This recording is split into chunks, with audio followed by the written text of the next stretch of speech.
नमस्कार. आवाज माझा वृत्तवाहिनीत आपल्या सगळ्यांचं स्वागत. वेळेच्या काही ठळक घडामोडींकडे. नागरिकांसाठी विविध सेवा प्रणाली विकसित, परिवहन मंत्री आमदार केळकर यांचा प्लेसमेंट कंपनीला दणका आणि दिव्यातील अनधिकृत इमारती जमीनदोस्त. ठाणे प्रादेशिक परिवहन अधिकारी हेमांगिनी पाटील यांच्या नेतृत्वाखाली नागरिक आणि वाहनधारकांना पारदर्शक, तंत्रज्ञान आधारित आणि त्वरित सेवा मिळाव्यात या उद्देशानं ठाणे परिवहन विभागामार्फत ठाणे क्षेत्रासाठी विविध सेवा प्रणाली विकसित करण्यात आल्या आहेत. या नव्या प्रणालींमुळे ठाणे विभागातील रस्ते अपघात कमी होण्यास, कर महसूल वाढण्यास आणि वाहतूक व्यवस्थापन सुकर होण्यास मदत होईल. या सेवा प्रणाली ठाणे क्षेत्रात यशस्वी ठरल्यास ती राज्यभर वापरण्यात येईल, असं प्रतिपादन मंत्री प्रताप सरनाईक यांनी केले. 8 सप्टेंबरपासून ठाणे प्रादेशिक परिवहन कार्यालयात विविध नागरिकाभिमुख सेवा आणि प्रणालींचा शुभारंभ करण्यात आलाय. या सेवांमुळे वाहतूक व्यवस्थापन अधिक प्रभावी होणार असून वाहनधारक आणि प्रवाशांना मोठ्या प्रमाणात सोयी उपलब्ध होतील. जिओ लोकेशनवर आधारित हे ॲप वाहनधारकांना रस्त्यावरील ब्लॅक स्पॉट्सबाबत पूर्वसूचना देतील.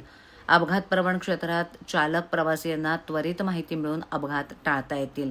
या ॲपद्वारे महिलांसाठी वुमन हेल्पलाईन नंबर आणि आपत्कालीन ॲम्ब्युलन्स, पोलीस, फायर ब्रिगेड इत्यादी सेवांचा थेट वापर करता येईल. कृत्रिम बुद्धिमत्तेवर आधारित लोकेशन ट्रॅकिंग सिस्टीमद्वारे कर थकबाकीदार वाहनांचा मागोवा घेऊन त्यांच्यावर कारवाई करण्यासाठी या प्रणालीचा परिवहन विभागाला फायदा होईल.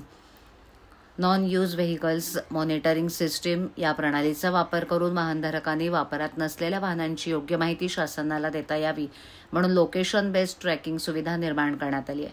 उपरोक्त सेवा प्रणालीद्वारे चुकीची माहिती देऊन परिवहन विभागानं कर चुकवेगिरी टाळण्यासाठी प्रभावी पावलं उचलली आहेत. या सर्व सुविधा आरटीओ ठाणे संवाद प्रणाली या एकाच डॅशबोर्डवर एकत्रित उपलब्ध करण्यात आल्या आहेत. ठाणे परिवहन विभागामार्फत या विविध सेवा प्रणालीचा शुभारंभ वाहनधारक, प्रवासी आणि नागरिकांनी या आधुनिक सोयींचा सेवांचा लाभ घ्यावा आणि सुरक्षित तसंच शिस्तबद्ध वाहतुकीस हातभार लावावा असं सांगण्यात आलंय. प्लेसमेंट सर्व्हिसेस कंपनीनं नोकरी देण्याच्या नावाखाली सेवा शुल्क घेऊन फसवणूक केलेल्या बेरोजगार तरुणांनी आमदार संजय केळकर यांच्याकडे तक्रार करताच त्यांनी तात्काळ फोन करून संबंधित कंपनीच्या संचालकाला फैलावर घेतलं. विशेष म्हणजे या तरुणांना अवघ्या 20 मिनिटात त्यांचे पैसे त्यांच्या खात्यात ऑनलाईन जमा झालेत. त्यापुढे पोलिसांना तक्रारी न करता स्टेशन परिसरातील अशा प्लेसमेंट फर्म्सना पक्ष कार्यकर्त्यांना घेऊन सील ठोकणार असल्याचं केळकर यांनी सांगितलं. भाजपाच्या खोपट येथील कार्यालयात आज झालेल्या जनसेवकाचा जनसंवाद या उपक्रमात फसगत झालेले बेरोजगार तरुणांनी आमदार केळकर यांची भेट घेत व्यथा मांडली. यावेळेला ठाणे रेल्वे स्थानक परिसरातील शिवप्रेरणा एका प्लेसमेंट सर्व्हिस कंपनीनं सेवा शुल्क घेऊन नोकरीही दिली नाही आणि मागणी केल्यानंतर सेवा शुल्कही परत केलं नाही अशी तक्रार या तरुणांनी केल्यानंतर केळकर यांनी तात्काळ संबंधित फर्मच्या संचालकांना फोन लावून फैलावर घेतला. त्यानंतर 20 मिनिटात या तरुणांच्या बँक खात्यात ऑनलाईन पैसे जमा झाले. पैसे मिळाल्यानं या तरुणांनी आभार मानलेत. याबाबत बोलताना केळकर म्हणाले की स्टेशन परिसरात आणि इतर ठिकाणी अनेक प्लेसमेंट फर्म्स असून तरुणांना रोजगार देण्याच्या नावाखाली आर्थिक फसवणूक होतीये. आता यात फसवणूक झालेल्या अनेक तरुणांना आम्ही त्यांचे पैसे परत मिळवून दिलेत, पण तरुणांनी देखील पैसे भरण्याआधी चौकशी करावी असं आवाहन त्यांनी केलंय. यावेळेला काम करूनही मोबदला न मिळालेल्या कर्मचाऱ्यांनी देखील व्यथा मांडली. कंत्राटदारानं काम करून घेतलं पण मोबदला देण्यास टाळाटाळ करत असल्याची या कर्मचाऱ्यानं तक्रार केली आहे. केळकर यांनी संबंधित कंत्राटदाराला फोन लावून चांगलेच खडसावलं. अखेर 2 दिवसात कर्मचाऱ्याचे पैसे देण्याचं कंत्राटदारानं कबूल केल्यानं संबंधित कर्मचाऱ्यानं सुटकेचा निश्वास सोडलाय. मुंब्रा रेती बंदर विसर्जन घाटावर हनुमानाची प्राचीन मूर्ती सापडली. ती सुरक्षितपणे झाडाखाली ठेवण्यात आली होती. मात्र एका तक्रारीनंतर पालिका प्रशासनानं ती हलवण्याचा प्रयत्न केला. त्यावेळेला ती भंग पावली. ग्रामदैवत मंदिरासाठी योग्य जागा देऊन त्या ठिकाणी मूर्तीची प्राणप्रतिष्ठा करण्याबाबत पालिकेनं सहकार्य करावं, अन्यथा सकल हिंदू समाज कळवा मुंब्रा यांच्या वतीनं आंदोलन छेडलं जाईल असा इशारा केळकर यांनी दिलाय. 7/12वर नाव चढवण्यासाठी ठाण्यातील एका तलाठी कर्मचाऱ्यानं नागरिकांकडे पैसे मागितल्याची तक्रार पुराव्यानिशी आल्यानंतर केळकर यांनी तहसीलदार उमेश पाटील यांना फोन करून कारवाईची मागणी केली. यावेळेला पाटील यांनी सकारात्मक प्रतिसाद दिल्यानंतर तक्रारदार नागरिकाला दिलासा मिळाला. जनसेवकाचा जनसंवाद या उपक्रमात तक्रारींचा तात्काळ निपटारा होत असून काही तक्रारी पाठपुराव्यानंतर निकाली निघतायत. त्यामुळे दर सोमवारी आणि शुक्रवारी होत असलेल्या या उपक्रमात नागरिकांची मोठी गर्दी असते. आज झालेल्या उपक्रमात राबोडी पोलीस स्टेशन हद्दीतील अनधिकृत हातगाड्या, महिला रिक्षा चालकांच्या समस्या यावरही पुढील कार्यवाही सुरू करण्यात आली आहे. मुंबईतले नागरिक देखील आले होते. हनुमान मूर्तीचा एक विषय काय नेमका विषय? बघा, मुंबऱ्यामध्ये जी एक प्राचीन काळातली बजरंगबलीची मूर्ती, अतिशय देखणी मूर्ती, आणि महापालिकेचे अधिकारी इतके उर्मटपणे अशा पद्धतीने हिंदूंच्या देवांना अशा पद्धतीने हात लावू शकतात. सकल हिंदू जे आहेत मुंबऱ्यातले हे खूप त्यांच्यामध्ये संताप आहे की अन्य धर्मियांचं त्यांनी काही केलं असतं का. ही मूर्ती उचलून त्यांनी त्याची भंग केलेला आहे, ती दुभंगलेली आहे मूर्ती, आणि त्याच्यामुळे त्या ठिकाणी फार मोठा रोष निर्माण झालेला आहे. महापालिकेच्या यांनी मला निवेदनही दिले, ते मोर्चा पण काढणार आणि त्याची जबाबदारी जी आहे ती महापालिकेवर आणि पोलिसावर राहील. महापालिकेने या संबंधामध्ये जे अधिकारी आहेत त्यांनी त्या उपायुक्तांचं नाव घेतलेलं आहे, तर त्यांनी माफी पण मागायला पाहिजे आणि योग्य तो ताबडतोब त्या मूर्तीची त्या ठिकाणी जिथे सांगितलं जाणार आहे त्या ठिकाणी जिथे अडथळा नाहीये अशा ठिकाणी त्याची स्थापना पण करायला पाहिजे. आणि त्याच्यामुळे त्यांनी निवेदन दिलेलं आहे आणि ते या येणाऱ्या 2 दिवसामध्ये यासंबंधी मूर्त्या देखील त्यांच्या हक्काकरता, त्यांच्या अस्मितेकरता हा काढणार आहेत. महापालिकेने वेळीच जागवावं. दिवा प्रभाग समिती क्षेत्रात अनधिकृतपणे बांधण्यात येत असलेल्या 5 इमारतींवर ठाणे महापालिकेनं सोमवारी कारवाई केली. या अर्धव्याप्त व्यावसायिक आणि निवासी इमारती रिक्त करून त्या पूर्णपणे जमीनदोस्त करण्यात आल्यात. उच्च न्यायालयानं दिलेल्या निर्देशानुसार दिवा प्रभाग समिती क्षेत्रातील बिहारनगर येथील 2 इमारती, सद्गुरुनगरमधील 2 इमारती आणि दिवा शेल्ड रोड येथील 1 इमारत अशा एकूण 5 इमारतींवर पोकनेल मशीनच्या साह्यानं कारवाई करण्यात आली. पालिका आयुक्त सौरभ राव यांनी यापूर्वीच स्पष्ट केल्याप्रमाणे पालिकेनं अनधिकृत बांधकामावरील कारवाई पुन्हा सुरू केली आहे. निवासी तसंच व्यावसायिक स्वरूपाच्या अनधिकृत बांधकामावरील कारवाई नियमित सुरू राहणार आहे.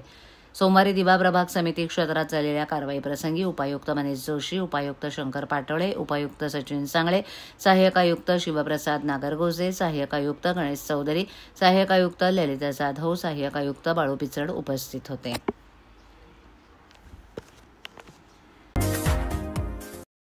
ठाणेकरांना उत्तम दर्जेदार, पर्यावरणपूरक आणि गारेगार प्रवास देण्याचा प्रयत्न टीएमटी प्रशासनाकडून करण्यात येतोय. असं असताना दुसरीकडे गणेशोत्सवाच्या निमित्तानं कोकणात आणि गावी गेलेल्या नागरिकांमुळे त्याचा परिणाम थेट टीएमटीच्या उत्पन्नावर झाल्याचं दिसून येतंय. गणेशोत्सवाच्या काळात दिवसाकाठी 4 ते 5 लाखाच्या उत्पन्नावर पाणी सोडावं लागत होतं. त्यानुसार मागील 10 दिवसात सुमारे 40 ते 45 लाखाचा फटका ठाणे परिवहन सेवेला सहन करावा लागतोय. ठाणेकरांना उत्तम प्रवास आणि अधिक वेगवान प्रवास देण्यासाठी टीएमटीकडून मोठ्या प्रमाणावर प्रयत्न करण्यात येत आहेत. त्यात शहरातील महत्त्वाच्या आणि वर्दळीच्या मार्गांवर जास्तीत जास्त बसेस सोडून त्यातून अधिकाधिक उत्पन्न मिळवण्यासाठी नियोजन देखील टीएमटी प्रशासनाकडून आखलं जात आहे. अशातच सण उत्सवाच्या काळात देखील ठाणेकर नागरिकांना आणि प्रवाशांना अधिकाधिक चांगली वाहतूक सेवा उपलब्ध व्हावी यासाठी ठाणे परिवहन सेवेनं प्रयत्न केले होते. मात्र गणेशोत्सवाच्या काळात मोठ्या प्रमाणावर नागरिक कोकणात आणि गावी गेल्यानं त्याचा परिणाम टीएमटीच्या उत्पन्नावर झाला. इतर दिवशी ठाणे परिवहनचं उत्पन्न हे साधारण 28 ते 27 लाखाच्या घरात असतं. मात्र गणेशोत्सवाच्या काळात हे उत्पन्न सरासरी 25 ते 24 लाखाच्या खाली गेल्याचं आकडेवारीवरून स्पष्ट झालंय. याचा फटका ठाणे परिवहन सेवेला बसून गणेशोत्सवाच्या 10 दिवसात ठाणे परिवहन सेवेला सुमारे 40 ते 45 लाखाचा फटका सहन करावा लागल्याचं आकडेवारीवरून स्पष्ट झालंय. ठाण्याच्या नळपाडा परिसरात हजारो कुटुंब गेल्या अनेक वर्षांपासून वास्तव्यास आहेत. या नळपाडा परिसरामध्ये सर्व जाती धर्माचे लोक वास्तव्यास आहेत. मात्र या रहिवाशांना कोणत्याही प्रकारे विश्वासात न घेता या परिसरात एसआरए प्रकल्प राबवला जातोय. या विरोधात नागरिक एकत्र आले असून त्यांनी या एसआरए प्रकल्पाला विरोध दर्शवलाय. यावेळेला रहिवाशांनी एसआरए कार्यालयाला धडक देत आपला आक्रोश व्यक्त केला की कोणताही निर्णय घेताना किंवा कोणताही प्रकल्प राबवताना स्थानिक रहिवाशांना प्रशासन विश्वासात न घेता परस्पर बायोमेट्रिक सर्व्हे केला जातोय. शासनानं प्रकल्प राबवावा, मात्र स्थानिक रहिवाशांना विश्वासात घेऊन प्रकल्प राबवावा. मात्र रहिवाशांची दिशाभूल करून कोणताही प्रकल्प राबवू नये असा आरोप देखील नळपाडा येथील रहिवाशांनी केलाय.